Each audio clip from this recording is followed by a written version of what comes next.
To mark the world's end, God the Almighty will order Angel Israfil to blow a trumpet to announce the arrival of this fateful day. At the blast of the trumpet, a blast will be heard so horrendous and terrifying that the inhabitants of the heavens and the earth will all fall unconscious, except those whom Allah wills. The mountains will be lifted, crushed, and crumbled into pieces, likening wool. The sky above will split open and crack piece by piece. The oceans will boil over as they burn in flames. The planets, the moon, the stars will fall from their orbits, losing their shine. Darkness will commence everywhere. The earth will shake in a terrifying quake, flattening and leveling with no peaks or troughs. Every living thing will cease to exist. Then Allah will command His angel to blow the trumpet for a second time, and a violent earthquake will erupt, causing the graves to split open, and all of the creation from the beginning of time will be resurrected. And the trumpet will be blown, i.e., for the second blowing. And behold, for the graves they will come out quickly to their Lord. Then God will replace this earth and heavens with another creation. Every deceased person will rise up from their grave, reclaiming their original body. Bones and body parts will be reassembled in their original form. Just as God created everything the first time, He will do it again. People will rush out from their graves so quickly in chaos, terrified and confused. A child's hair will turn gray, and their face will wrinkle from fear. A nursing mother will forget her child, and a pregnant woman will miscarry. People will run about in chaos as if they were drunk, but they are not drunk, but the punishment of Allah is severe. They will say, "O woe to us, who has raised us from our sleeping place?" This is what the Most Merciful had promised, and the messengers spoke the truth. On this day, a man will flee from his brother, mother, father, spouse, and children who are nearest and dearest to him, even as they beg for help. Man will think only of himself, terrified as his soul peers into the eyes of infinity. God will gather all mankind naked, barefooted, and uncircumcised, including both the believers and non-believers, all jinn and all animals, all of whom will be brought to a plain known as the place of gathering. No one will speak, and heads will be lowered in humility as they hear only footsteps. Everyone will be stripped of the titles and roles which they held in their worldly lives. The kings, the presidents, the millionaires, the poor, the slaves, all will be lined up before their Lord, regardless of the ranks and classes they possessed throughout the course of their worldly life. The area will be so overcrowded with humans, jinn, and animals all pressing each other that every individual would be crowded into the space covered by their own 2 feet. People will stand nervously, waiting for judgment, and mankind will perspire in agony. Anxiety levels will run so high that not a single person will be able to sit down on this frightening day. As humankind awaits the decree of the Almighty, the sun will descend so low above their heads it will linger a mile away, and each person will sweat according to the level and intensity of their good and bad deeds.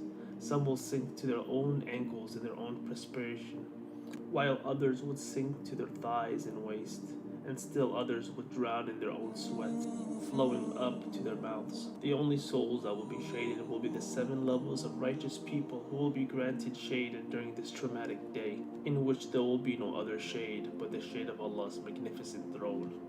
On this day, Allah the Exalted will gift Prophet Muhammad a pond called Kawthar, one located in the courtyard of the place of gathering, where the water is whiter than milk and sweeter than honey. He will drink from the pond and invite the believers and the righteous of his nation, those who died in the way of Allah and His Messenger, to drink from the same pool. A personal invitation will be required to drink, and Prophet Muhammad will recognize the righteous of his nation by the foreheads, hands, and limbs rendered bright and shiny from the effects of their wudu, ablution that is performed before prayer to remove impurities of the body. Those who reach this pool would drink from it and quench their thirst permanently. Judgment Day will equal 50,000 years in duration of our time, but for the believers, it will only feel like the time elapsed between the Asr to Maghrib prayer, which is roughly a couple of hours. For the unbelievers and the wrongdoers, conditions on this day will be intense and unbearable. This is due to the terror, the heat, the standing, and the thirst prevalent during this time. All of mankind, including Muslims, Christians, and Jews from all nations, will reunite night together, and some will exclaim, "Let us ask somebody to intercede for us, and ask our Lord to begin the accountability." Then all of mankind will rush to Prophet Adam and ask, "O Prophet Adam, you are the father of all mankind, whom Allah created with his own hands. Please intercede for us." Prophet Adam will respond, myself, I am not fit for this. I fear the same thing you fear, as I disobeyed my Lord once. And today my Lord is in a state of anger, which he has never been before. Please go to Prophet Noah." Then mankind will go to Prophet Noah, who will respond the same to the effect, myself, I cannot do this. Go to Prophet Adam." Then mankind will go to Prophet Adam, then to Prophet Musa, then to Prophet Jesus. Prophet Jesus will then respond, "I am not fit for this, as people took me for a god, and I have to answer to that." Finally, all of mankind will reach Prophet Muhammad, who will respond, "This is what Allah has favored me for, and the only intercession I'll be able to give is on behalf of my nation who followed me. As for the nations before me, they will need to go after their prophets. And as for the disbelievers and the ones that worshipped other than Allah, they will need to follow those who they followed and worshipped in their worldly life." Prophet Muhammad will then prostrate to his Lord and praise his Lord with words inspired within him by God. God the Almighty then will say, "O Muhammad, lift your head and ask for anything, and I will give you." Prophet Muhammad then will respond, "O my Lord, save my nation, save my nation." Then Judgment Day will begin. God will call upon each individual to stand before him, to judge and question him or her according to his or her faith, how they live their life and their worldly actions, with no translator or interpreter needed. The conversation will involve only you and your Lord, who will judge yourself and your deeds.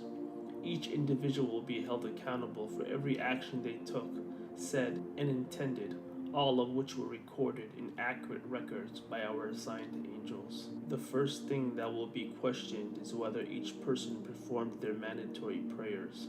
Additionally, each individual will be asked terrifying questions about how he or she lived their life, utilized their youth, earned and spent their wealth, and what one did with the knowledge they acquired. One will be reminded and informed of the good and bad deeds they have done. On that day, one would either meet the mercy of God or the justice of God.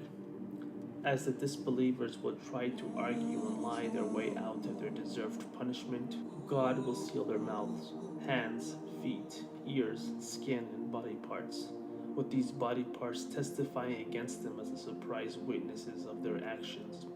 Their body parts will complain to God, their master, and how that person made them sin.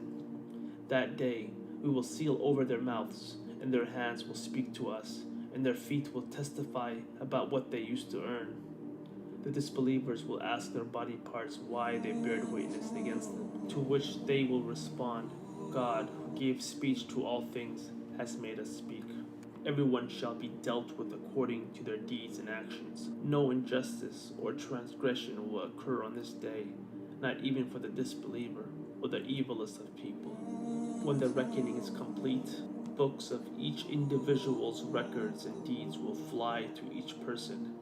Everyone will be given his or her book that will contain records of all the deeds he or she performed in their life.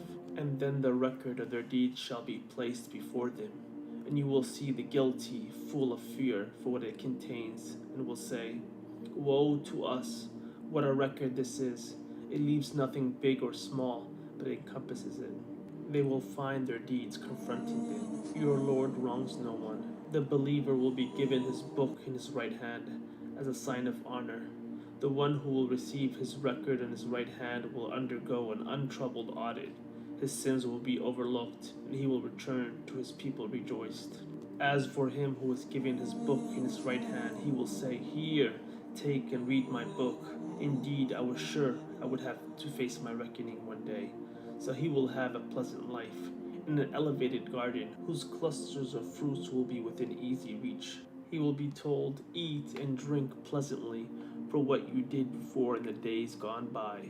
As for the disbeliever, the wrongdoer, he or she will receive their book in their left hand or from behind their back, receiving the worst kind of auditing with full regret, wishing he or she were dead as as they anticipate their descent into the hellfire. But as for he who was given his record in his left hand, he will say, "Oh, I wish I had not been given my record, and not had been known what is in my account. I wish the death that I had suffered in the world was the final death. My wealth has not availed me, and my power has perished from me.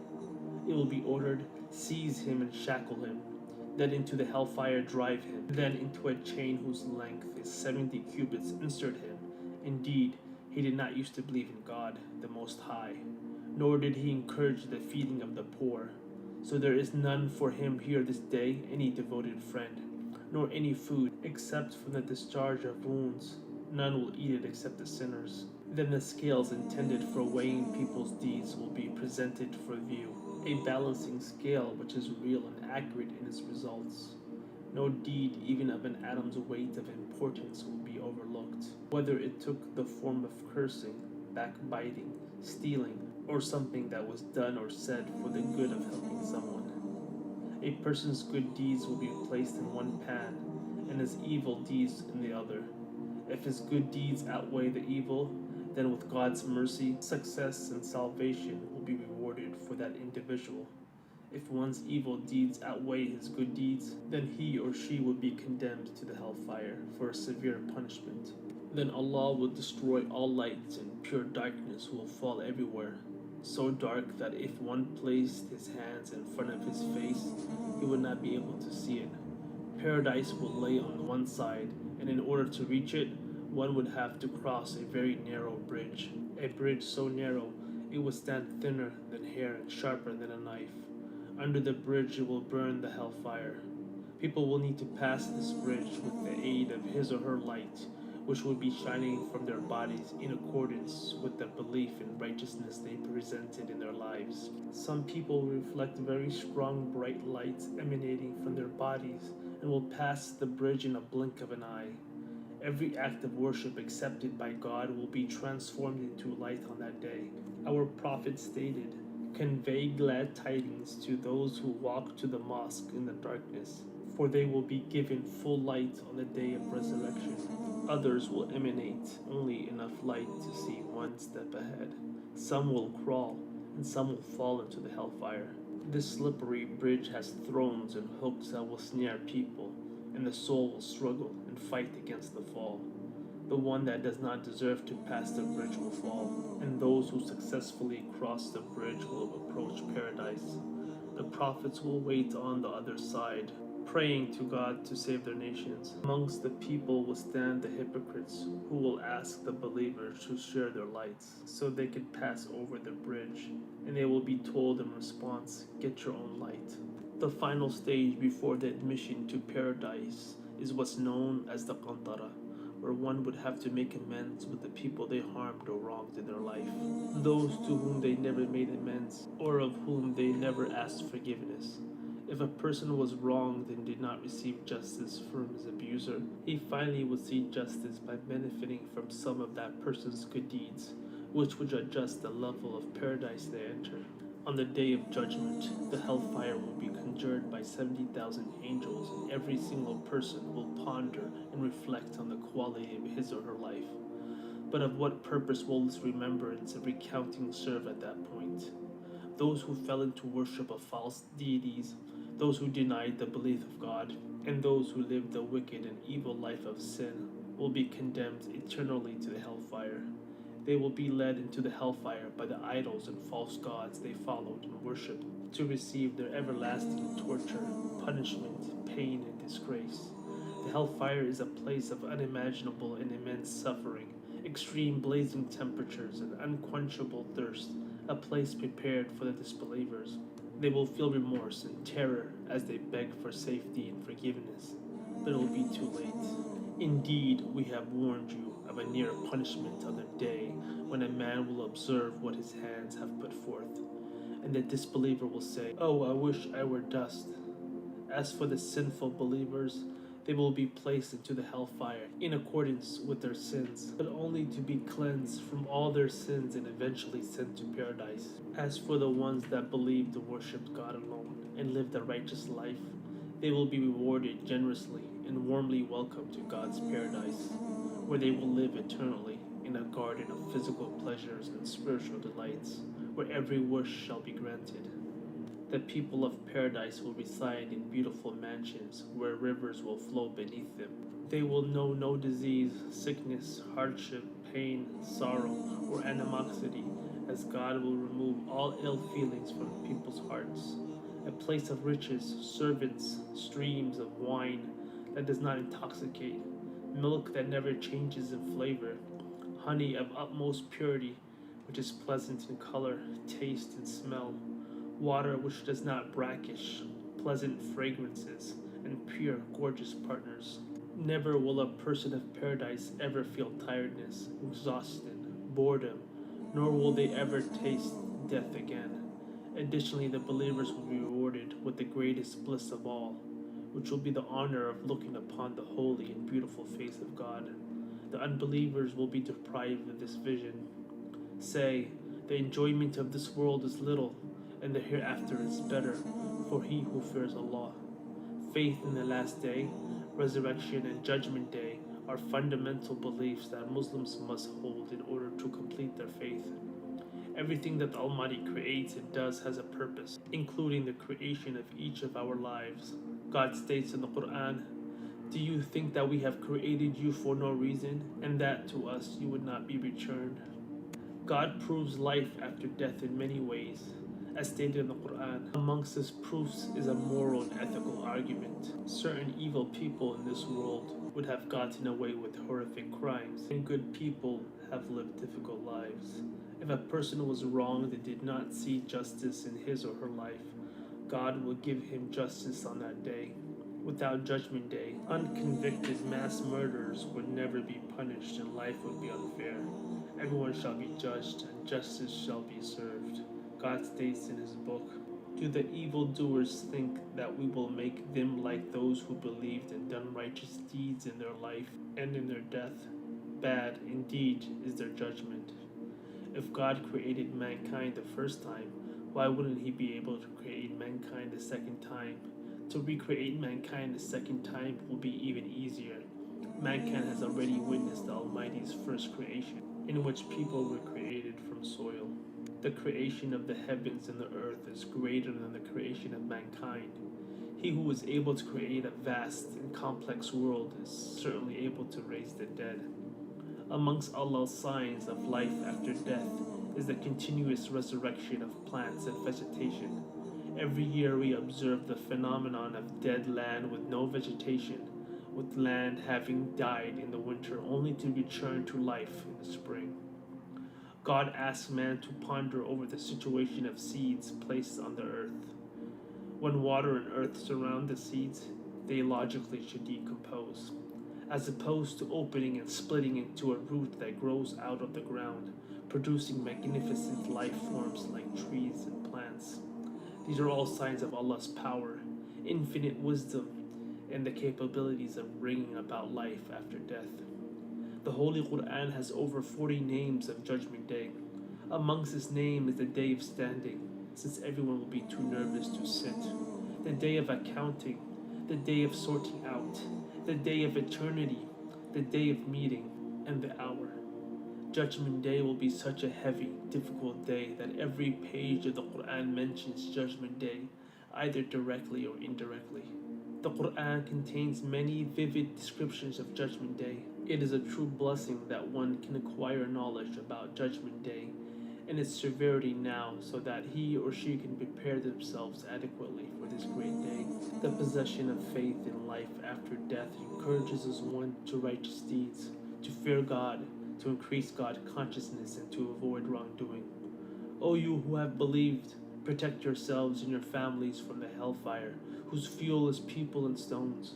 Do not stand amongst people that have convinced themselves that Judgment Day is far away, and that they don't have to prepare themselves for this fateful occurrence. O you who have believed, fear Allah, and let every soul look to what it has put forth for tomorrow, and fear Allah. Indeed, Allah is acquainted to what you do. Our Prophet narrated, "Whoever guides another to a good deed will get a reward similar to the one who performs it." So please like, subscribe, and share this video. Assalamu alaikum.